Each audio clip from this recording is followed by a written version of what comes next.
السلام عليكم ورحمة الله ومرحبا بكم في وصفة جديدة من مطبخ فرح. وصفة اليوم عبارة عن حلوى سهلة ولذيذة جدا لشرب الشاي، والتي سنستعمل في تشكيلها قالب المعمول المتوفر في كل بيت تقريبا، الذي نستعمله فقط في المعمول. اليوم سنستعمله في تشكيل هذه الحلوى. إذا كنتم من المهتمين ابقوا معنا للأخير لنتعرف على المكونات وطريقة التحضير. لنبدأ بسم الله على بركة الله. بالنسبة للمكونات التي سنحتاجها في هذه الوصفة، لدينا هنا 125 جرام من زبدة بحرارة المطبخ، زبدة نباتية لينة. نحتاج إلى بيضتين، نحتاج كذلك إلى كأس من السكر وكأس من الزيت، كذلك نحتاج إلى 7 جرامات من سكر المنكه بالفانيليا وملعقة صغيرة من البيكنج باودر أو خميرة الحلوى. لدي هنا أيضا نكهتي الفراولة وكذلك الفانيليا، يعني بودينج بودرة أو نسميه بالفلان. لدينا كذلك الطحين الذي سنستعمله حسب الخليط. والآن سنبدأ بسم الله على بركة الله. بالنسبة هنا في إناء واسع سأضع الزبدة، يجب أن تكون بحرارة المطبخ. نضيف لها رشة من الملح ونضيف كذلك السكر الخشن أو سكر حبيبات.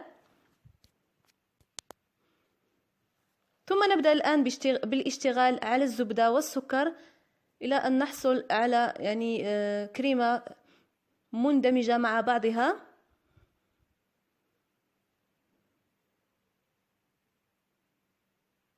الآن سأضيف 7 جرامات من سكر الفانيليا، أضيف كأس من الزيت، ثم الآن سأحاول أن أدمج الزبدة والزيت والسكر جيدا إلى أن نحصل على شكل موس أو شكل كريمة. هذه العملية مهمة جدا لنحصل على حلوى هشة.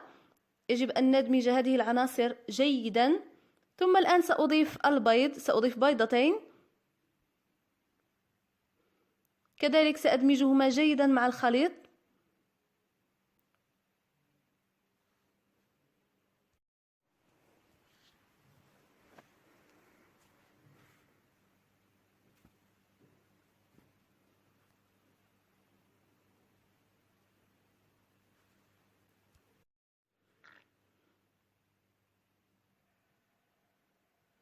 وفي الأخير سأضيف ملعقة صغيرة من خميرة الحلوى أو البيكنج باودر، ما يعادل 7 جرامات تقريبا. سنخلط الخميرة كذلك مع الخليط. في هذه المرحلة سأقوم بقسم العجين إلى أو الكريمة المحصل عليها إلى جزئين، كل جزء سيكون منكه بنكهة معينة. سأضع هذا الجزء في إناء، ثم سأضيف نكهة الفانيليا للجزء الأول ونكهة الفراولة للجزء الثاني. استعملوا أي نكهة تفضلونها، فقط هذه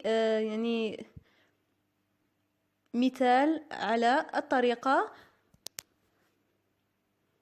سنضيف الآن نكهة الفراولة إلى الجزء الثاني، ثم سأبدأ الآن بإضافة الطحين الكافي لجمع العجين.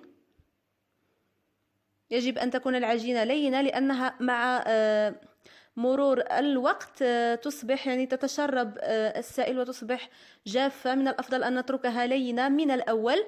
الآن سأضيف الطحين كذلك إلى الجزء الثاني المنكه بالفراولة أو الفريز،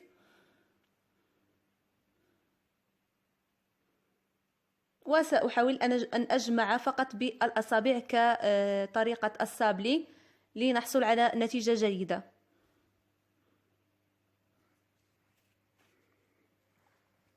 الآن حصلت على جزئين من العجين، سنقوم بتغطيتهما جيدا بورق السلوفان أو ورق بلاستيكي غذائي.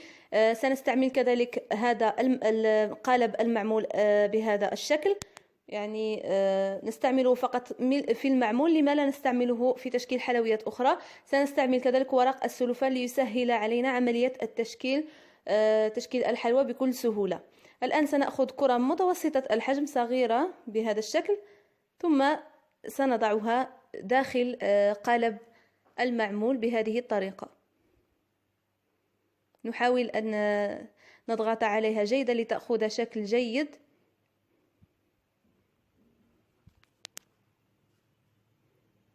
ثم نخرجها بكل سهولة. بعد ذلك لم ننتهي بعد من التشكيل. سنأخذ عصا خشبية التي نستعملها في المطبخ، ثم سنشكل يعني حفرة في الوسط لنملأها فيما بعد بالشوكولاتة والكراميل كما ستلاحظون فيما بعد. إذن هذه هي الطريقة.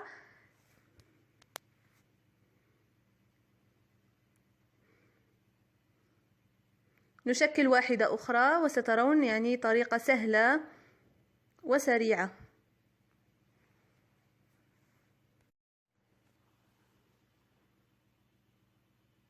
بعد أن نشكلها دائما نضغط عليها بالعصا الخشبية لنصنع حفرة في الوسط. بعد أن أنتهي من تشكيل كل هذه الحلوى سنصففها في صفيحة الفرن، وستدخل إلى فرن ساخن على درجة حرارة 160 إلى أن تطهى تقريبا ما بين 10 إلى 15 دقيقة دون أن يتحمر وجهها. بالنسبة لهذه المنكهة بالفراولة يجب أن يبقى لونها جميلا، يعني لا يجب أن تتحمر من الوجه كثيرا. بالنسبة للحلوى الأخرى المنكهة بالفانيليا سأضعها كذلك في قالب المعمول بهذه الطريقة، نفس الطريقة، وأستمر كما ستلاحظون بنفس الطريقة إلى أن أكمل كمية العجين المتبقية لدي.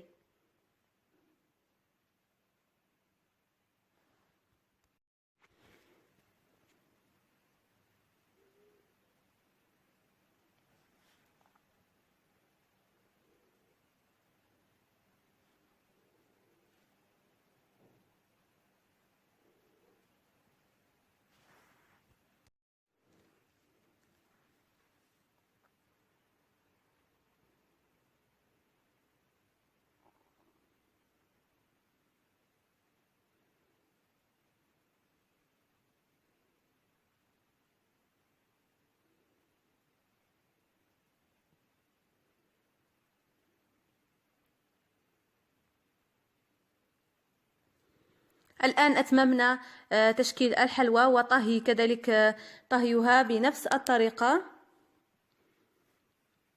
إذن بعد أن تبرد الحلوى جيدا سأزينها بالنسبة للحلوى البيضاء بنكهة الفانيليا سأزينها بالكراميل المحضر في البيت. سنضعه يعني في الحفر في الوسط، نملأها كما ترون.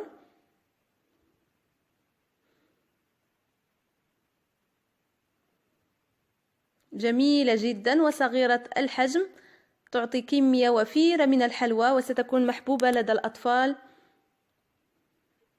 بشكل خاص. وبالنسبة للحلوى بنكهة الفراولة أو الفريز سأزينها بالشوكولاتة البيضاء التي قمنا بإذابتها في حمام مريم بدون إضافات بدون زيت. سنحاول أن نملأ هذه الحفر الصغيرة بالشوكولاتة البيضاء،